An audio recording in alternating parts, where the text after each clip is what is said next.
Hi, my name is Lupe. I'm a junior, soon to be senior at DePaul. My pronouns are she, her, hers, and I am studying sociology with a concentration in law, crime, and criminology. I'm Marissa. I'm a senior graduating in June. My pronouns are she, her, hers, and I am majoring in information systems and minoring in cinema studies. Hi, I'm Anastasia. I'm a sophomore here at DePaul. My pronouns are she, her, and hers. I'm majoring in public relations and advertising. Today we will be discussing how the misinterpretations of certain Bible verses have been used to justify homophobia. Homophobia is a tool of capitalism to other and exploit homosexuals.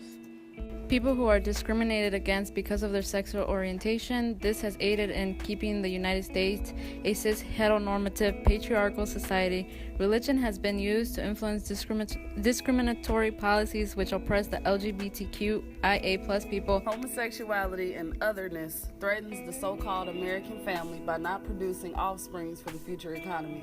Marriage has legal protections and tax breaks, thus making it cheaper to have families. The religious justification of homophobia has been used to ban same-sex marriage. Now let's look at the Bible verses in question. So the first Bible verses we will be looking at is Genesis 1, Adam and Eve. The infamous Adam and Eve. In Genesis 1, God creates the earth and all the animals and humans that go along with it. He creates Adam and Eve and tells them to be fruitful and multiply. Christians tend to interpret this as God saying that only a relationship with a man and a woman is a valid, quote, fruitful relationship because they can procreate. Any sexual act must lead to procreation. Also, by that logic, people who can't procreate for whatever reason, let it be medical reasons such as menopause or infertility, those people are essentially sinning.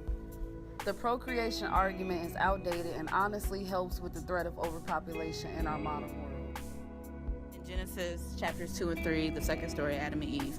Another common misinterpretation found in Genesis is about how God created Eve as a companion for Adam, which suggests that only man and women should be companions, which is then interpreted as marriage should be between man and woman. Companion in Hebrew is mistranslated. The phrase is ezer kenegdo. The literal translation means corresponding help, a helper to make that person feel less lonely. Gender of that helper is never explicitly mentioned, but since Eve was brought to Adam, it assumes that a man's helper must be a woman. Conservatives will tell you this. So if God specifies that no human should be alone and everyone needs a helper, why as a society do we frown upon people who find that helper, whether it be of the same sex? Now we will be talking about Sodom and Gomorrah. I'm sure you all have heard of the infamous story of Sodom and Gomorrah. This is where the word sodomites and sodomy comes from. It is one of the go-to stories when used arguing against homosexuality. Here's a quick recap. God sends two male angels, to the city of Sodom, and Lot offers them hospitality. The fact that Lot offers his home to strangers angers the townspeople, and they storm to Lot's house and demand that the strangers be brought out so they could know them. The word know has sexual innuendos attached to it because of the previous Bible verses where it says something like Adam knew Eve. Lot refuses to send the two strangers out to the mob and instead offers his virgin daughters. The angels blind the crowd and God destroys the city of Sodom. Religious scholars now disagree on the message of Sodom and Gomorrah. Quote, it certainly was not interpreted as a prohibition of homosexuality by most early Christian writers.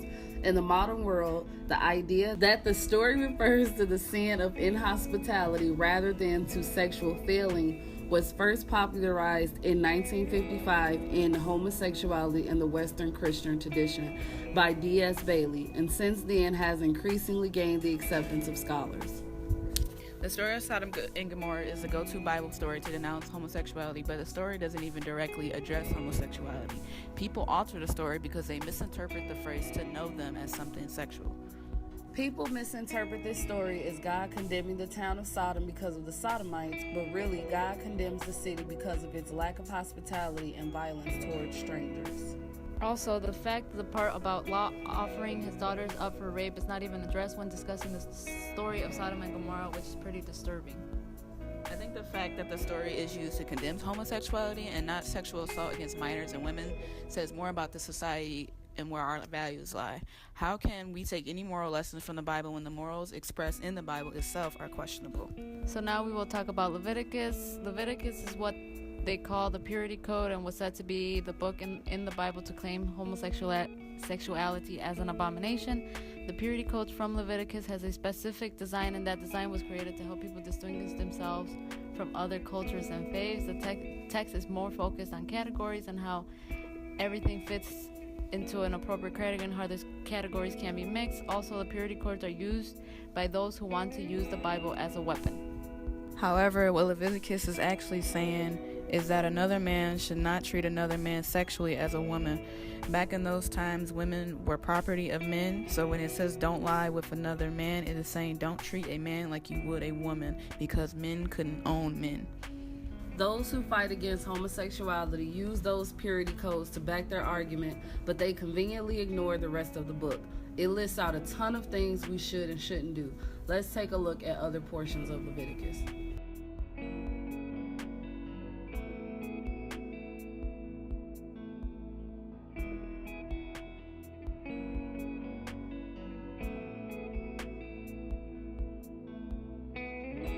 It seems strange, though, how one part is relevant and the other isn't. You can't pick and choose what sins you want to persecute people for.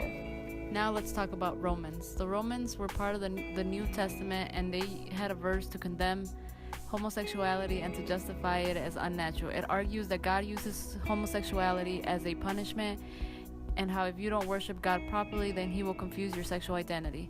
When Paul uses the term nature, he is referring to cultural views rather than natural views. The term natural back then was determined on the basis of what upper class people thought to be upper bridge behavior. Also, the Romans verse was the only one known to reference female homosexuality. The current interpretation of this is misleading because historically Romans participated in activities that would be seen as gay today. To quote Boswell, to a very large extent, Western attitudes toward law, religion, literature, and government are dependent upon Roman attitudes. This makes it particularly striking that our attitudes towards homosexuality in particular and sexual tolerance in general are so remarkably different from those of the Roman. Now let's move over to Timothy and Corinthians. In Timothy it says that law is not written for the righteous, but for the ungodly, sinners, and unholy, and the profane, for them that defile themselves with mankind. The original word to define they defile themselves with mankind is referred to as arsenokotoia, which appears in both Timothy and Corinthians. Arsen means man and kotoi means bed, which implicates men in bed. Arsenokotoia has been interpreted as them that defile themselves with mankind, those who are immoral with boys, practicing homosexuals, perverts, sexually immoral, sexually perverted, sin against nature, sodomites, men who lie with males, men who sin sexually with other men, and men who practice homosexuality. Another term that was misinterpreted and appears in more biblical texts is malakoi. Malakoi was said to mean weaklings, effeminate, those who make women of themselves, the sensual, those who participate in homosexuality, sexual perverts, and male prostitutes. Both Timothy and Corinthians deal with homosexual behavior to condemn homosexual sex and warn those who practice that lifestyle, and also warn them of the consequences that will come from them participating in that behavior. This interpretation is problematic because there was never a word to describe homosexuals at the time the Bible was written. This is what homophobia does. People will change language to fit their own discriminatory agenda. People use Bible verses in a society that is inherently homophobic based off of these misinterpretations. That was a lot of information we hit you with. Let's summarize it quickly. Religion uses the Bible verses to justify their homophobia. This is dangerous because religion influences policy in this country. Although we try to separate church and state, the church has so much power in this country and around the world. Because we live in a capitalist society, the people in power want to keep their power to increase their profits. In order to keep their power, they use homophobia to oppress so they can maintain a cis-heteronormative patriarchal power structure. How is this homophobia used? The institution of marriage makes it easier to have a family because of tax breaks and legal protections, so banning same-sex marriage or banning homosexual couple-specific rights makes it harder for them to enjoy the same legal protections and tax breaks heterosexual couples enjoy. Capitalism deeds people to procreate and have families in order to keep the economy going and increase their profits. Their argument is that since homosexuals can't naturally procreate and have families, they are a threat to the capitalist system. Throughout history, these Bible verses have been used to justify the marginalization of an entire group of people, but the whole time, these Bible verses were misinterpreted and twisted in order to push an agenda of hate. We must be careful how the Bible is used because religion is so powerful and can be used to unite as much as it has been used to divide. Thanks for listening. Check out the description below for more information.